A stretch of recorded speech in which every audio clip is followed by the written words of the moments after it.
অবস্থা সবার, যে অফিস শেষ করে বাসায় আসলাম। বাসায় আইসা দেখি যে আমার ফ্যামিলি মেম্বার বাসায় নাই, তারা স্কুলে গেছে। যাই হোক, সকালে রান্না বান্না হয় নাই, এর ভিতরে পরোটা আছে, এগুলো আসলে খাবো সকালে। আর আমি বউরে আসলে প্যারা দিই না, অত প্যারা দিতে ভালো লাগে না, বউরে প্যারা দিয়া লাভ নাই।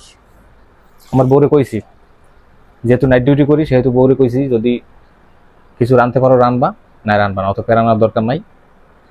অনেকে আছে, অনেকে বউরে করে কি, বউ যদি না রান্ধে আইয়া মনে করেন চিল্লা পাল্লা করে, অমুক করে তমুক করে, রান্ধো না কি লেগে অমুক করে বাড়িতে। আমি এগুলো ওগুলোর মধ্যে নেই। আমার বউরে কইছি তুমি আগে ঠিক মতো ঘুমাই নিবা, তোমার ঘুম ঠিক মতো হইবে, তারপরে তুমি রান্না বান্না করলে করবা, না করলে না করবা, অত প্যারা নাই।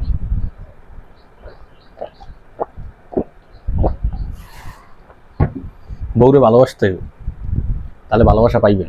বউরে যদি না ভালোবাসেন তাহলে ভালোবাসা পাইবেন না, ঠিক আছে? বললো যদি ক্যাট ক্যাট করেন তাহলে সংসারে কোনোদিন শান্তি থাকবে না।